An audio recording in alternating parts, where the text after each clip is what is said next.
the way, I know I looked like shit in this video. I felt like shit because I think I might have food poisoning, but I still wanted to post this case today, so here you go.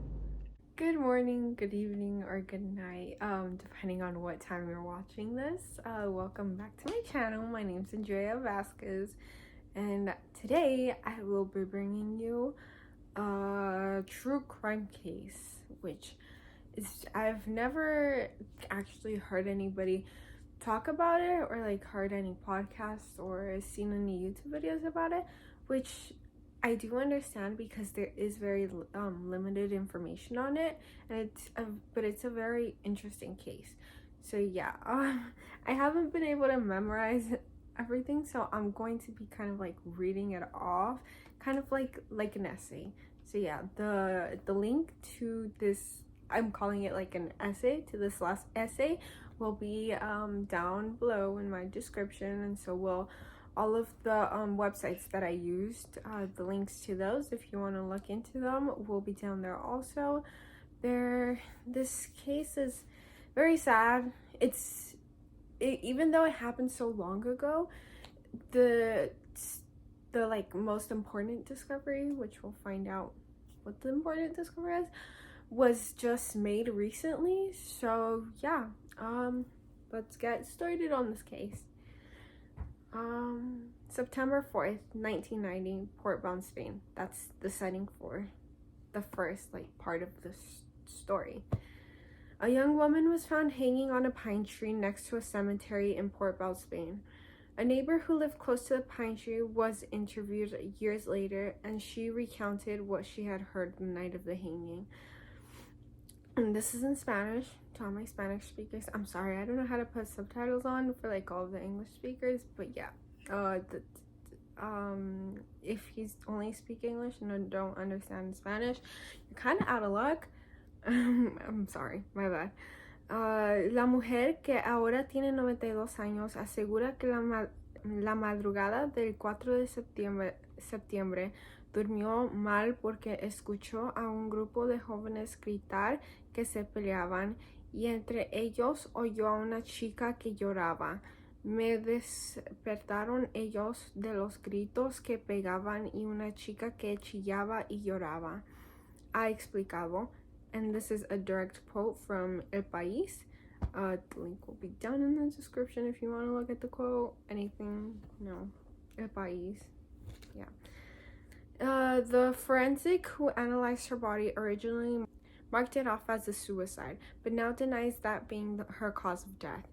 Due to not knowing her identity, she was nicknamed the Bride. The female was found hanging on a pine tree, but not by maintenance crew, but by other people who happened to stumble upon her, which is quite interesting, an interesting fact, because like maintenance crew was like coming by. They'd gone through the area where she was found like moments before. Much of this case is not, there's not much on it, so I wasn't able to figure out like exactly how long it had been before, like what was the timing, you know, like if it was a few minutes, if it was like an hour before anything. I don't really know like the full details. I would love to, you know, but there just isn't much on this case. So let's get into why this couldn't be a suicide. The reason why was because there was a rope that was found, of course, because it was death by supposedly like hanging.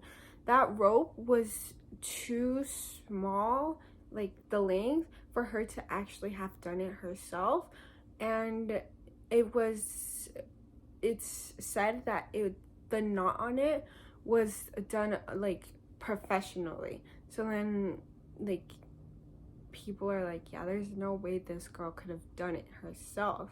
And then also another thing that was found that leads to the conclusion that this wasn't a suicide, was that when she was barefoot when she was found, right? So that means that if she was barefoot, she would have had to have stepped around the soil, you know, around the tree, but none of that was found on her feet, or like there was no sign that she climbed up it. There's no sign that she did it herself, which is why it's believed by so many people that this was not a suicide. But other than that, that's all that was really known about this girl. Although there was many efforts to try to find out who she was, there was recently a show that aired out that was for missing person. That's how they were able to figure out the bride's identity. Actually, somebody came forward and they said that they had seen the bride somewhere, which we'll get into in a few minutes, because yeah, but they had seen the bride, and so that's how they were able to contact her family. So yeah, let's get into this other, like, second part of the story. Herman took his daughter to the train station. She was going to take the train to see her older sister. What could go wrong? 19-year-old Evi was going to spend a few days with her older sister at her university. They were able to spend 4 days together up until Evi vanished. Who is Evi? Evi Anna Rauter was born on February 6, 1971. She was from Lana, Italy, daughter to Herman and Carolina Rauter. She had an older sister named Christina. An interesting fact that I found about her is that she knew 3 or 4 languages. I'm not sure, like, if it was 3 or 4. It was one of those two, because on one source said that she knew Italian, German, English, and French, but then there was another, like, her official missing persons poster that said Italian, German, and English. So I'm not sure if, like, her missing persons poster was like, you know what, we can't fit the French, or if she actually didn't know French. So yeah, that's for me, that's like a very, like, if you know more than 2 languages, you're smart. For me, and like my brain, you're like a genius. So yeah, there isn't much on her personal life that I could find, so let's get right into her last few moments. Evi was on a trip to visit her sister Christina in Florence where she was going to spend a few days. Evi had just gotten a new job, which she was starting soon, so she wanted to go pay her sister Christina a visit before she started the job. They were able to spend a total of 4 days together, but then on the 5th day, Evi went missing. That morning, before heading to class, Christina had talked to Evi, and Evi had said she was going to go to Siena at 1 while Christina was away. That was the last time any family member ever spoke to Evi ever again.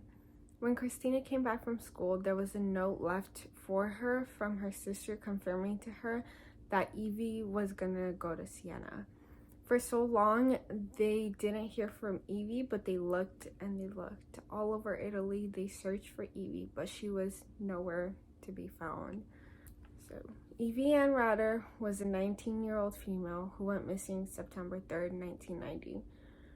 To her family, she was missing for 31, heading to 32 years. But the truth was that she had been found all this time. She was found right away the next day.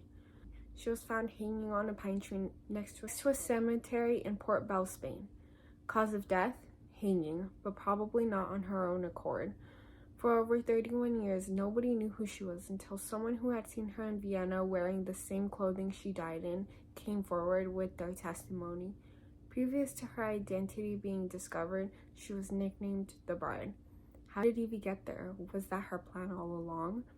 I'm not sure about the answers or to any of these questions, because at first I didn't believe that she was intentionally trying to go and kill herself in Spain. I still don't think she was trying to kill herself. I think maybe she was trying to meet up with someone or something. We still don't know who exactly what, since the episode aired out April 23rd, I believe. After that came the person who had seen her, the eyewitness. So we still don't know if she was trying to see anybody over there in Spain or anything. But at first I did not believe that she wanted to kill herself, or like she was trying to get to Spain.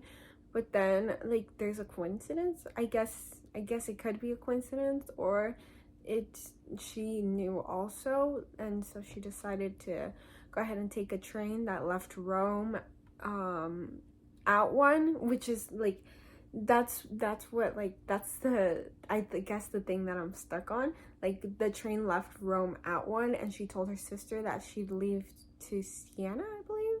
She'd leave at 1, so I'm like, interesting. Maybe she was lying about where she was going, but she was like half lying. Who knows? But it was supposed to reach that train was supposed to reach Port Bow at 5:45, which is a huge coincidence, you know? Okay, so the timing would be weird, but like also how did she get there? But like this is the most probable thing, because since the train was supposed to get there at 5:45 the next day, which is the day she like was found, then that was probably one of the faster ways to get there. So if it wasn't by train, then like how exactly did she get there? Or, you know, like this is why this case is just so confusing. If she didn't know, let's say she didn't know anybody, but she just like wanted to go see Port Bow or something, what could she have done in those few like hours that pissed somebody off so much that made them want to kill her, you know? Like there has to be more to this story, and I don't know. I really would like to know. So I am gonna be keeping a close track on this. But there's not much. So allegedly, I read in one of the source in one website. I don't think I used it as a source because that was, I think, the only information that I found to be very different from other websites that I was using. But it said that she was allegedly spotted with 2 boys on a rooftop the previous day, but that wouldn't match up, you know, because the train didn't get there until the next morning, the morning she was murdered, or allegedly, what I think, that she was killed, murdered. So that wouldn't make sense. And then also about the lady who lived close, she was that they weren't too specific about around like what time it was that she heard like all the ruckus outside. So I mean, if it was like in the middle of the night, it totally like means that probably also didn't happen, you know? So you see, this is a very mysterious case, especially since we don't know much on it. So yeah, the timeline of everything is limited. So I wonder how cops are doing. The cops like investigating this. I wonder how they're doing this, because I really wish that I could be, you know, in that room, like trying to piece all of this together, because it's so weird, and everything is just like put into this very tight timeline, because she was found the next day dead in hours away from where she lived. Since her identity was just recently, I'm sure much more will eventually be revealed. It might be soon, or it might take a while, but I hope that for the sake of her family, that they're able to find some answers. Yeah, I've discussed everything that I could find on this. There isn't much, like I said. So yeah, let me know down in the comments below what you think could have happened to her, how you think she got there, if it wasn't by train. Do you think she was trying to meet up with someone and just went completely wrong? I don't know. I would like to, I did give a little bit of my opinion. I don't think it was a suicide, or actually, like, I truly do believe that it was not a suicide. But then what was it, you know? Yeah. But anyways, having a wonderful day or night or evening. Stay safe out there, because it's it's brutal. It's very brutal out there. And yeah, bye. Ciao.